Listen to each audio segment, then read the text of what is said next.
Bonjour à toutes et à tous, je suis Emilia, bienvenue dans Secret de Chef, l'émission qui tourne l'écran. Dans cet épisode, nous portons une attention particulière entre notre alimentation et notre santé.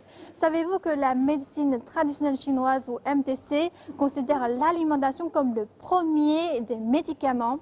En effet, il y a plus de 600 ans, les Chinois étudiaient déjà des recettes basées sur les principes de la médecine traditionnelle, mais celle-ci était autrefois réservée aux nobles. Aujourd'hui à Beijing, certains restaurants proposent des plats préparés suivant les principes de la diététique chinoise, comme le restaurant Tongrentang.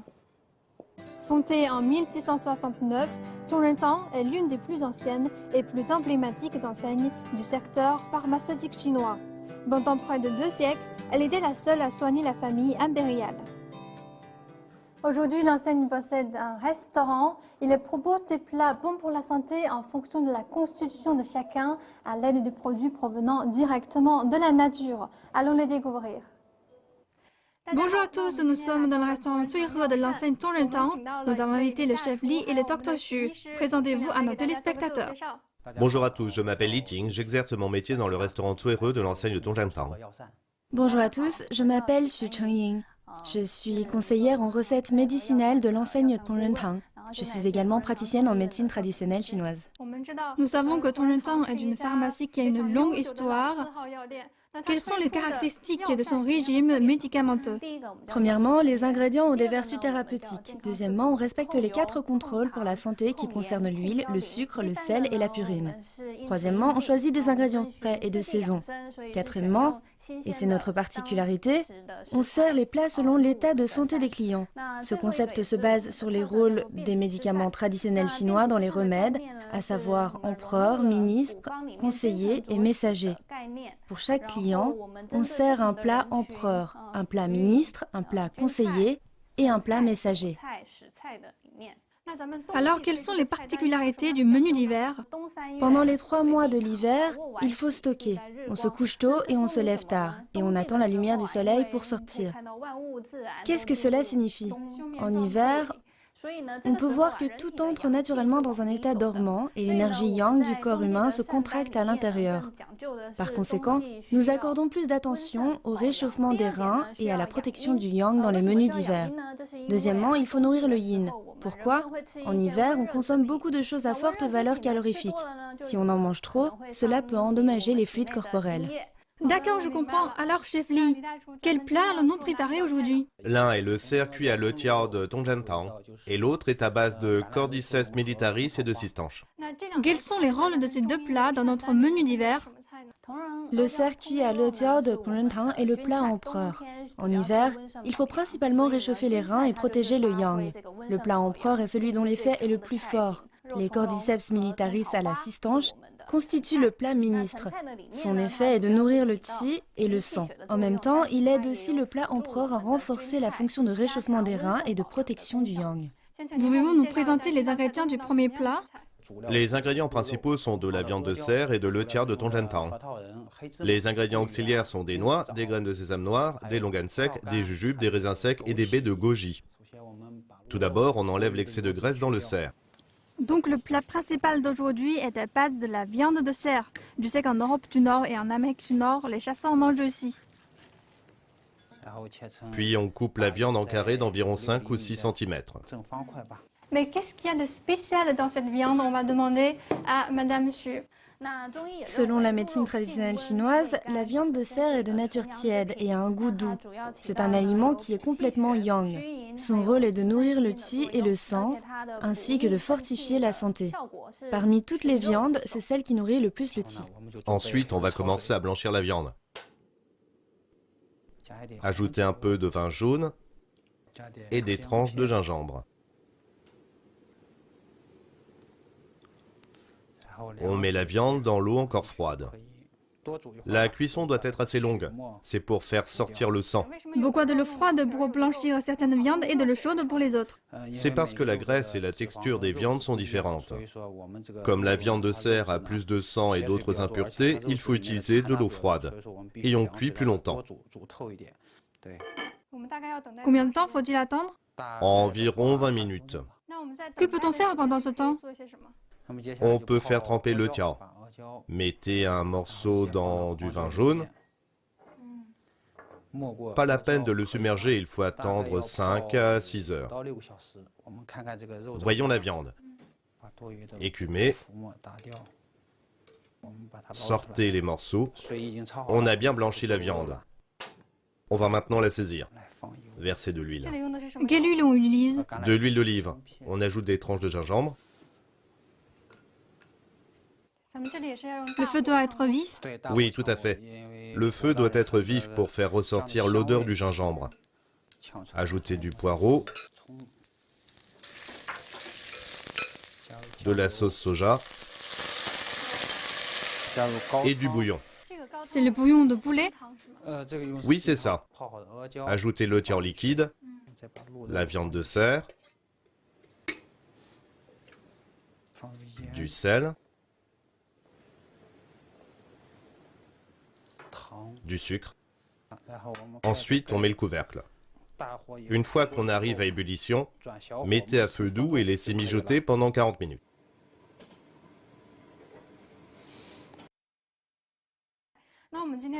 La viande est maintenant cuite. En fait, ça ne sent pas fort du tout. Qu'est-ce que l'on va faire ensuite? Ensuite, on passe à l'étape suivante. Super. Versez d'abord de l'huile. Ajoutez du gingembre et du poireau. Ça fait ressortir les arômes et permet d'éliminer l'odeur de la viande. Cette viande a déjà été préparée avec de l'œdian, n'est-ce pas? Oui, c'est ça. Selon la MTC, quel est l'effet de l'œdian? Il nourrit le sang et le yin. Il hydrate les poumons et arrête les saignements. Quant à l'odiao de Tongrentang, sa préparation compte plus de 20 étapes. Même si sa fabrication est complexe, on ne fait pas d'économie de main-d'œuvre.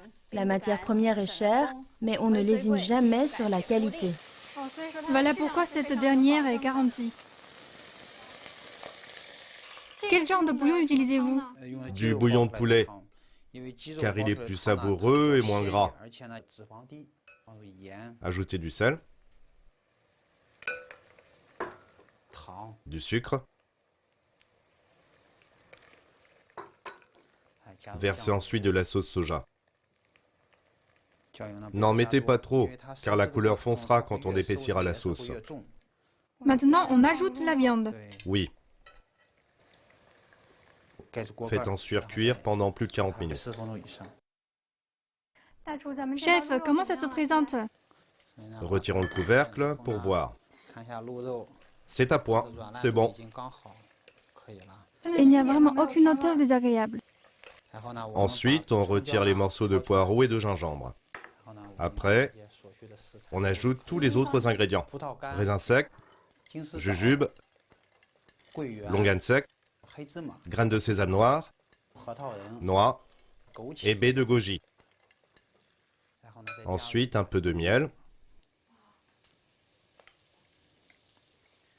C'est pour donner encore plus de goût.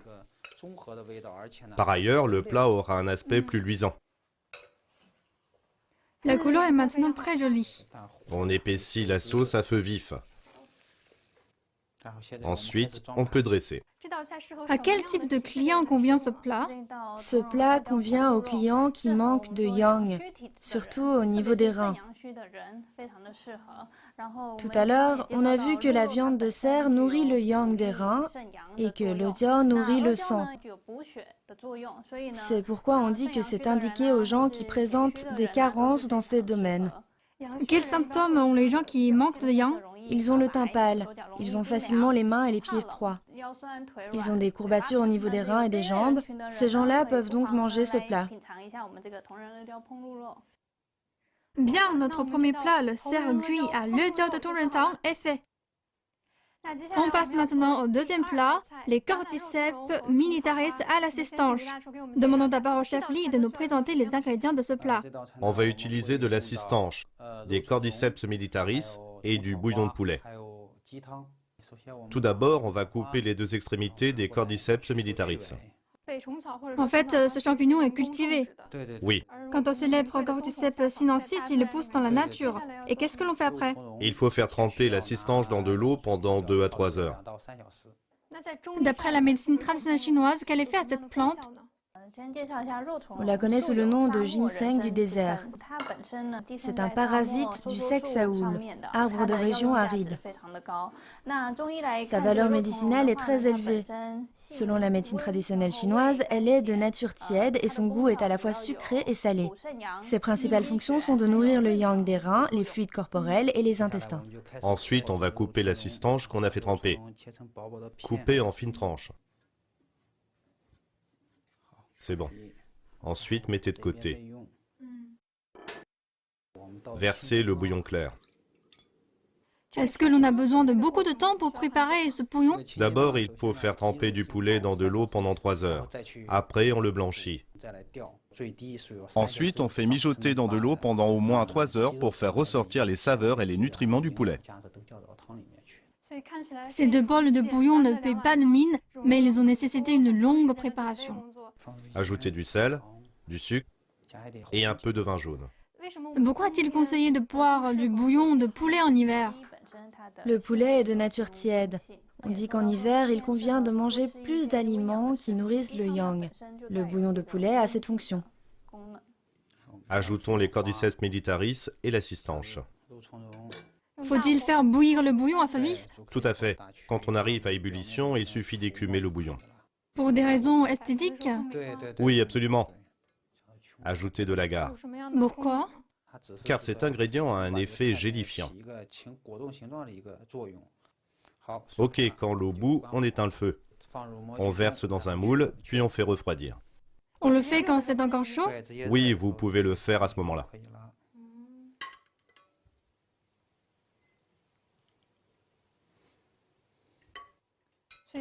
Donc ce plat est en fait très adapté aux végétariens, parce qu'on n'utilise que des plantes. Même la carre est d'origine végétale. Laissez de côté plus de 3 heures. Ça se solidifie après refroidissement au réfrigérateur. Ensuite, on peut dresser. D'accord. Il y a des Cordyceps militaris et la cistanche sur le dessus et le bouillon de poulet dessous. Voilà, c'est bon. Notre plat, les Cordyceps militaris à la cistanche, est prêt. Très bien, voici donc notre deuxième plat du jour. Et voilà, sont prêts nos 2 plats d'aujourd'hui. On va commencer par le plat principal, l'empereur avec la viande de cerf. J'ai hâte de la goûter. J'en prends un morceau.